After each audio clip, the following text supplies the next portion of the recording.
আসসালামু আলাইকুম। আমি আজকে আপনাদের সামনে একটি গুরুত্বপূর্ণ বিষয় সম্পর্কে আলাপ করব। সেটি দেওয়ানি মামলাগুলোর পদক্ষেপ সম্বন্ধে। যারা আদালত আঙিনায় প্রথম আসছেন অথবা নতুন এসেছেন, তারা বিভিন্ন ধরনের সমস্যার সম্মুখীন হন।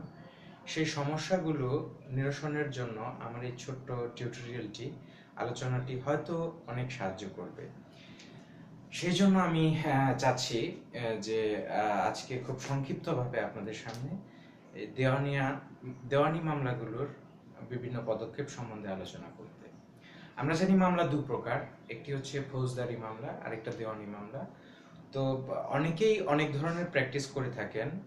দেওয়ানি মামলার স্টেপগুলো আলাদা এবং ফৌজদারি মামলার স্টেপগুলো আলাদা। কেউ দেওয়ানি মামলাতে এক্সপার্টাইজড হন, আবার কেউ ফৌজদারি মামলাতে এক্সপার্টাইজড হন, আবার অনেকেই দু ধরনের মামলাই করেন। তো আজকে আমরা চেষ্টা করব দেওয়ানি মামলার বিভিন্ন দিকগুলো নিয়ে আলোচনা করার জন্য, বিভিন্ন পদক্ষেপগুলো নিয়ে আলোচনা করার জন্য। তো শুরুতেই দেওয়ানি মামলার তৈরিটা, সৃষ্টিটা, এটা পদক্ষেপের মধ্যে সর্বপ্রথম যে এটা প্রি স্টেজ, দেওয়ানি মামলাগুলো কিভাবে সৃষ্টি হয়। তো সেক্ষেত্রে আমি প্রথমেই যে দিকটি আলোচনা করব সেটা হচ্ছে ইনস্টিটিউশন অফ সুটস, দেওয়ানি মামলার সৃষ্টি। তো এই দেওয়ানি মামলার সৃষ্টিটি হয় সাধারণত বাদীর যে ক্লেম, দাবির উপরে ভিত্তি করে। তো সেই দাবিগুলো একটি আর্জির মাধ্যমে তৈরি করা হয় এবং তারপরে সেটা বিভিন্ন ফাইলিং সিস্টেমে সে ফাইলিংটা করা হয়। ফাইলিং সিস্টেমটা একটু সুদূর প্রসারী। সেখানে মামলার সমন দিতে হয় এডি সহকারে।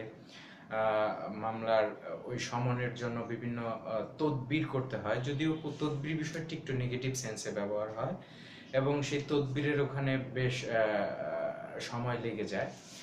তো মূলত মামলার ইনস্টিটিউশন অফ সুটসটাকে আমরা প্রি স্টেজ হিসেবে ধরতে পারি এবং তারপর আমরা মামলার অন্যান্য দিকগুলো নিয়ে আলোচনা করি এবং এই প্রি স্টেজে মামলার নাম্বার পর্যন্ত পড়বে। মামলার নাম্বারটি পড়ার পরে আপনার মামলাটা ফাইল হয়ে গেল। তো ফাইল হওয়ার পরের স্টেজটা হচ্ছে মামলার ফাইল করার পরের স্টেজটা হচ্ছে মামলা ইনস্টিটিউশনের পরের স্টেজটা হচ্ছে ইস্যুয়েন্স অফ সমন। ইস্যুয়েন্স অফ সমন, এটাতে সমন পাঠানোর যে প্রক্রিয়াটা সেটা। তো এখানে আপনাকে বর্তমান বাংলাদেশি সিস্টেমে আমি একটু প্র্যাকটিক্যাল বেসিসে আলাপ আলোচনা করার চেষ্টা করব, যার কারণে হয়তো বাংলাদেশের অনেকের যারা পেশকার লেভেলের অথবা কোর্ট অফিসার আছেন তাদের কাছে হয়তো একটু খারাপ লাগতে পারে যদি কেউ দেখে থাকেন এই ভিডিওটি। তো বিষয়টা হচ্ছে ইস্যুয়েন্স অফ সমনে গিয়ে তদবির না করলে সমন যাবে না। তো এই তদবির যদি আপনি না করেন তাহলে আপনার সমনটা পড়ে থাকবে মাসের পর মাস, ইভেন বছরও পার হইতে পারে। তো সেখানে আপনার তদবির ইজ ম্যান্ডেটরি। এটা হচ্ছে আপনাদের মানে একটা বেয়ার ট্রু, একটি বাস্তব প্র্যাকটিক্যাল বিষয়। তো সেখানে আপনার প্রতিটা টেবিলে টেবিলে আপনাকে পদক্ষেপ গ্রহণ করতে হবে। তো সেখানে নেজারত বিভাগে পাঠাতে হবে, নেজারত বিভাগ আবার সেটা তদবিরের মাধ্যমে আপনার সমনটা ডেলিভারি হবে এবং ওই সমন দিতে গিয়েও অনেক সময় দেখা যায় যাদের কাছে দিবে সেখানেও তদবিরটা নেয়। তো তারপরে ইস্যু অফ সমন্সের পরে আমরা আরেকটা বলতে পারি যে সমনটি যখন সার্ভারের মাধ্যমে পাঠানো হবে তখন অ্যাকনোলেজমেন্ট অফ এডি, মানে আপনার ওই সমনটা পাঠানো হয় এডির মাধ্যমে, তো ওই এডিটা ফেরত আসবে। তো সেই সেই বিষয়টা সেকেন্ড স্টেজে রাখা যায়, এটা 2 নম্বর স্টেজে বলতে পারি। আর তারপরে যখন বিবাদী যখন ওই এডিটা রিসিভ করবে, করার পরে তার যে স্টেপটা হচ্ছে, এটা যখন আদালতে নথিতে এসে শামিল হবে এই আপনার মূল নথির সাথে, তখন স্টেজ আরেকটি স্টার্ট হবে। সেটা থার্ড স্টেপ হচ্ছে রিটেন স্টেটমেন্ট। রিটেন স্টেটমেন্ট, যেটাকে আমরা জবাব বলে থাকি। জবাব আপত্তি অনেক অনেক ধরনেরই। তো এই জবাব আপত্তিতে সাধারণত একটি বাড়তি সময় চলে যায়, কারণ হচ্ছে যে অপরপক্ষের লয়ার অথবা অপরপক্ষের বিভিন্নভাবে বিভিন্ন দলিল দস্তাবেজ এবং অনেক গুরুত্বপূর্ণ কাগজগুলো নিয়ে তৈরি করতে করতে এখানে একটা ভালো সময় চলে যায়। বাট এটা ডব্লিউএস আপনারা আদালতে কজ লিস্ট অথবা বিভিন্ন স্টেপগুলোতে লেখা থাকবে, অথবা আপনারা যখন দেখবেন অর্ডার পাস হয়েছে এডি ফেরত আসার পরে, তখন সেটা কি থাকবে? ডব্লিউএস। আর এখানে এডির এখানে আরেকটি থাকতে পারে, সেটা এসআর, সার্ভিস রিটার্ন অথবা সমন রিটার্ন, অনেকে অনেক ভাবে এটাকে ব্যক্ত করে থাকেন। তো এটা থাকতে পারে। আর তারপরে থাকবে ডব্লিউএস, এটা একটা স্টেপ যেটাকে আমরা বলতে পারি রিটেন স্টেটমেন্ট। তো এটা 3 নম্বর স্টেজ। আর তারপরে হচ্ছে এই রিটেন স্টেটমেন্টটা দেওয়ার পরে তারপর যে বিষয়টা হয়, এটা নিয়ে একটু কনফিউজড। এটা 4 নাম্বার কি 5 নম্বর, এদের মধ্যে অনেক সময় নাম্বার এদিক ওদিক হয়। যেমন এরপরের স্টেজ 4 নম্বর স্টেজটা হচ্ছে ডিসকভারি এন্ড ইন্সপেকশন।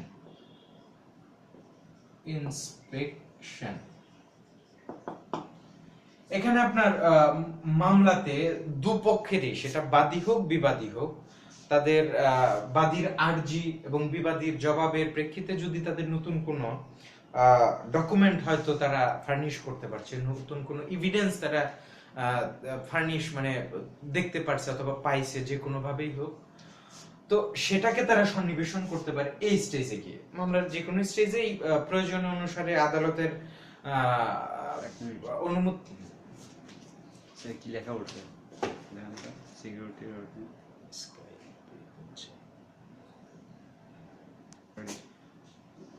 তো নতুন যে কোনো ডকুমেন্ট যদি আপনার আবিষ্কৃত হয় সেক্ষেত্রে অথবা পাওয়া যায়, সেক্ষেত্রে আমরা ডিসকভারি এন্ড ইন্সপেকশন আমরা দিতে পারি।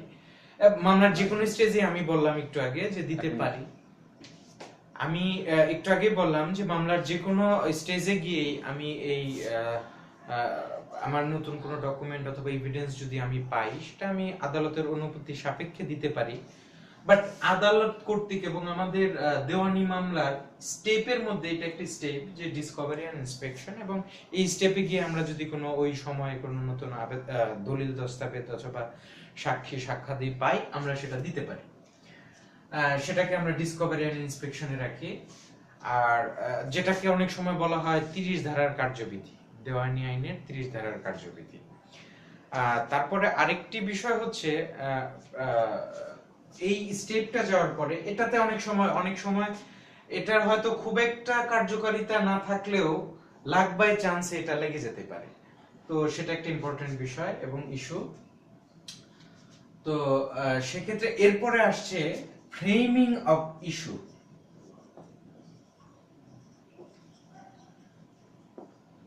ফ্রেমিং অফ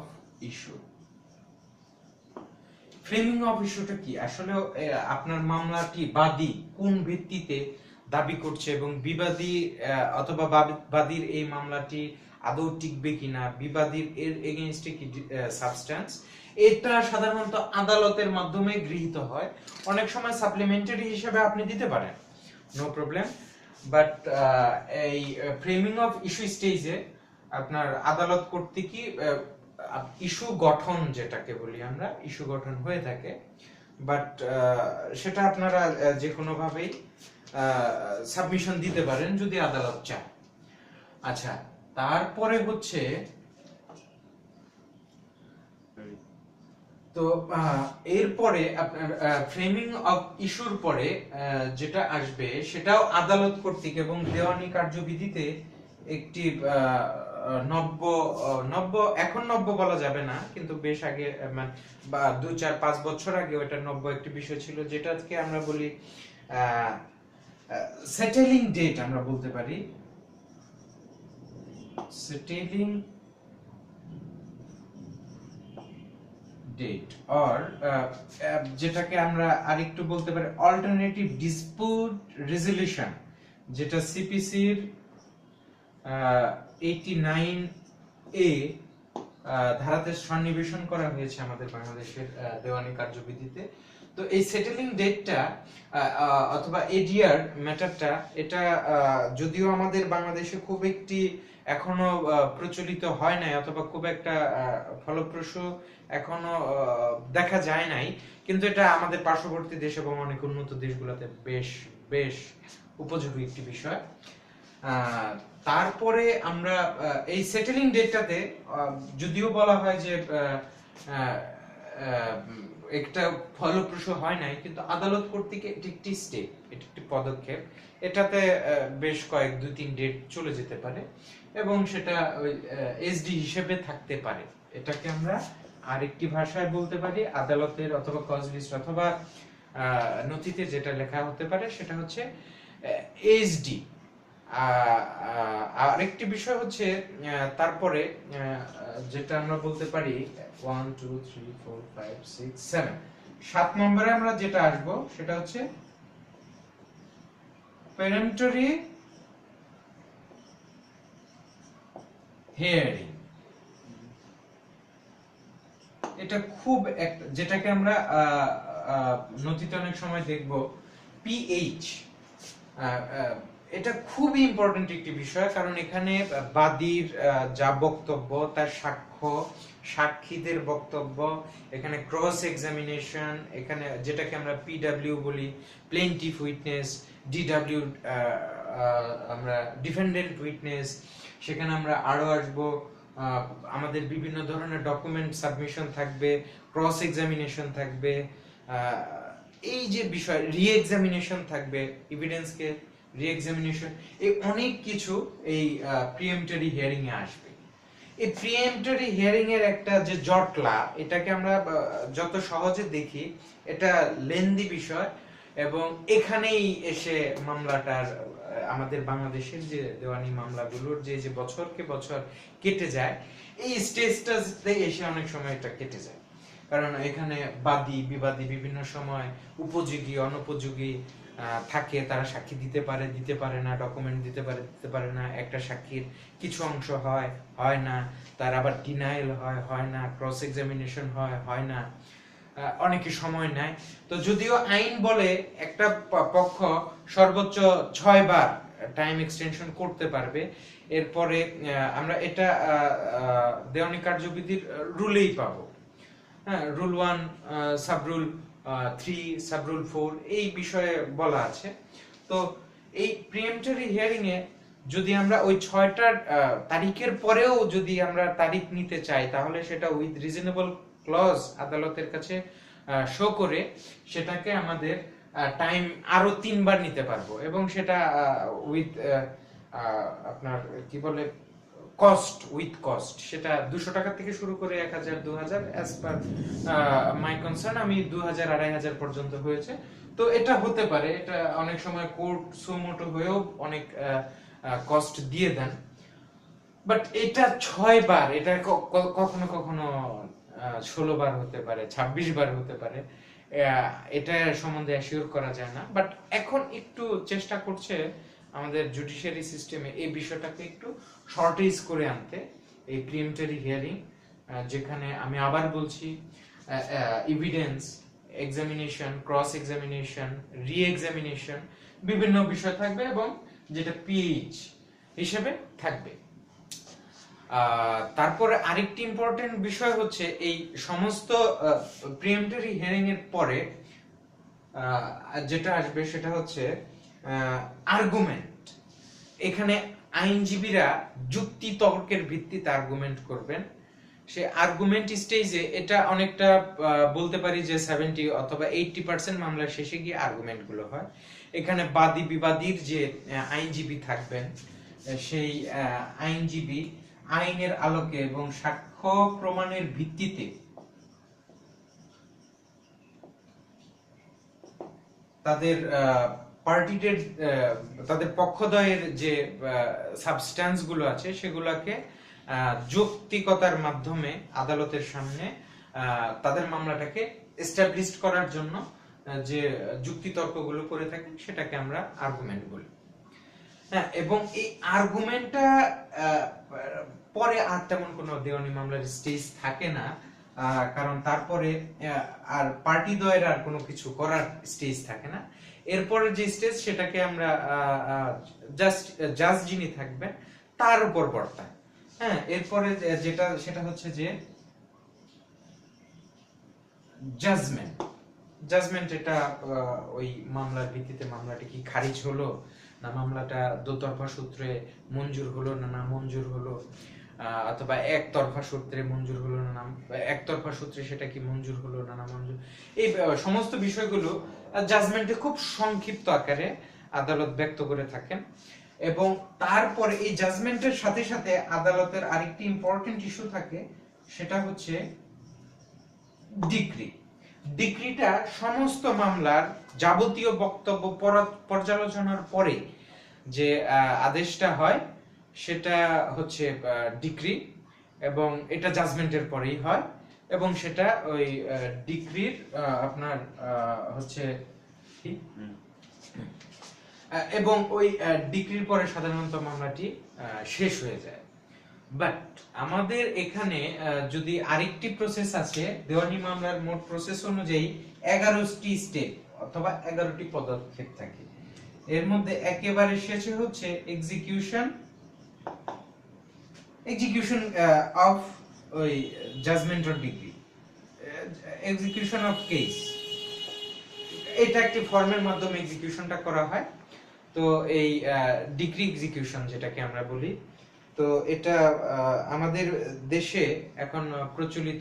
এটাকে আমি সংক্ষিপ্ত ভাষায় অথবা ইন এ সেন্স বিভিন্ন গবেষণার ভিত্তিতে বলতে পারি, এটা এখন পর্যন্ত একটি সনাতন পদ্ধতি। কারণ এই ডিগ্রি এক্সিকিউশনের মাধ্যমে আপনার জাজমেন্ট এবং ডিগ্রি হওয়ার পরে সাধারণত মামলা শেষ, এবং ওর উপর ভিত্তি করেই মামলার সমস্ত কিছু এক্সিকিউশনটাও হয়। বাট এই প্রসেসটাতে গিয়ে একটি বাড়তি সময় নেয়। অনেক সময় আমি দেখেছি, আমার কাছে বেশ কিছু মামলা আছে, এর মধ্যে অর্থঋণের মামলাতে দেখা যায় আমার 2004 সালে ডিগ্রি হয়ে গেছে মামলার, বাট স্টিল এখনো এই আপনার এক্সিকিউশন কেস ডিগ্রি জারির মামলা চলতেছে। তো এই যে এটা 2016 মার্চের শেষে এসে আমার ডিগ্রি এক্সিকিউশনের কেস এখনো চলছে 2004 সাল থেকে, মানে 12 বছর আমার মামলা সবকিছু শেষ, অথচ আমাকে 12টা বছর এখনো আমি এক্সিকিউশন হয়নি। তাহলে আমার এই ডিগ্রির ভ্যালুটা কোথায়? এই কারণে আমাদের দেশে অনেক জনসাধারণ যারা আছেন তারা আইনের সুফল ভোগ থেকে বঞ্চিত হন, অ্যাজ বিকজ অফ আমাদের যে স্ট্রিক্ট রুল অফ ল এবং আমাদের লিগ্যাল এরর গুলা। এই যে 11টি স্টেপ, এই 11টি স্টেপ হয়তো এখানে দরকার নাই, অথবা কোনোটাতে কনজিউম করে ছোট করে এই তাড়াতাড়ি করা যায়। যেখানে অনেক উন্নত দেশে আমি বেশ কিছু আমার ইন্টারন্যাশনাল ক্লায়েন্টের তাদের জাজমেন্টের আলোকে আমি দেখেছি তারা বছরের মধ্যে পুরো মামলার প্রক্রিয়াটা শেষ করে ফেলে। অনেক সময় আপিল 1-1.5 বছরের মধ্যে মামলা শুরু থেকে আপিল পর্যন্ত শেষ হয়ে যায়। বাট আনফরচুনেটলি আমাদের দেশে অনেক সময় দেখা যায় ইনস্টিটিউশন অফ সুটের পরে ইস্যু এডিআর এসআর স্টেজে গিয়ে অনেক সময় 1-1.5 বছর চলে যায়। আমার এরকম অনেকগুলো মামলা আছে। তারপর ডব্লিউএসএ 1-1.5 বছর চলে যায়। তারপর আরো ডিসকভারি এন্ড ইন্সপেকশনে 6-7 মাস 1 বছর চলে যায়। তারপরে যে আপনার যেটাকে আমি বললাম ইস্যুতে হয়তো আদালত খুব একটা এখনো আমাদের দেশে সময় নেন না, তারা ওই 2-4-6 মাসে নেন।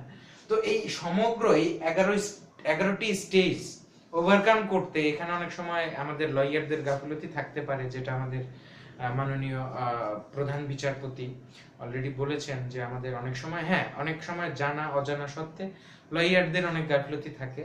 তারা অনেক সময় লেন্দি করতে চায় মামলাটাকে, হয়তো মামলা থেকে তারা একটু বাড়তি অ্যাডভান্টেজ পাবে পার্টিদ্বয়ের কাছ থেকে, যার কারণে এটা হয়। বাট আমাদের যে এই যে প্রসেসটা 11টি প্রসেস, যদি আপনি 2-3টা করেও যদি আমরা নেই, তাহলে আপনার এই 11টি প্রসেস কমপ্লিট করতে আমার 3 বছর লেগে যায়। অনেক সময় আইনজীবীদেরকে এসে মামলার বাদী অথবা বিবাদী তারা হয়তো দোষেন যে কেন এটা হচ্ছে। তো আসলে এখানে অনেক সময় হওয়ার না হওয়ার কোনো কিছু থাকে না, অনেক সময় আইনজীবীরা অনেক অ্যাক্টিভ থাকা সত্ত্বেও এই প্রসেসগুলো কমপ্লিট করার কারণে, এই প্রসেসগুলো ঠিকমতো শেষ না হওয়ার কারণে আইনজীবীরা তাদের কাঙ্ক্ষিত রেজাল্টটা খুব দ্রুত দিতে পারছেন না অথবা দেন না। তো আমি আশা করি যে আজকে আমাদের এই সংক্ষিপ্ত বলতে গেলে তো অনেক কিছু বলে ফেললাম। তো এর মাঝে হয়তো আমরা যদি দেওয়ানি মামলার যে পদক্ষেপগুলো সম্বন্ধে আমরা জানতে পেরেছি, তো এই ভিডিওটি যদি কারো কাছে ভালো লেগে থাকে তো আপনারা এটা কমেন্ট করতে পারেন আমাকে যে কি কি ল্যাকিং আছে, সেগুলো সম্বন্ধে আমি পরবর্তীতে আলাপ আলোচনা করার চেষ্টা করব। আর এই ডিফিকাল্টিস গুলো সম্পর্কে দেওয়ানি মামলা সেগুলো নিয়েও হয়তো আরেক সময় আলোচনা করব। তো আজকে আমার সাথে ভিডিওতে আমাকে সহযোগিতা করলেন আমার অ্যাসিস্ট্যান্ট আকবর হোসেন মিলন। আর আমি মোটামুটি ভাবে চেষ্টা করেছি আমার বক্তব্যটিকে আপনাদের কাছে প্রকাশ করার জন্য। তো আশা করি যদি কারো উপকারে লাগে আমার জন্য এটা খুব ভালো লাগবে, এবং আপনারা আপনাদের মন্তব্যে, এবং যদি ভালো লাগে তাহলে এটা আরেকজনকে জানানোর জন্য চেষ্টা করবেন, এবং সেক্ষেত্রে আপনারা এটাকে শেয়ার করতে পারেন ভিডিওটি। ধন্যবাদ। আসসালামু আলাইকুম।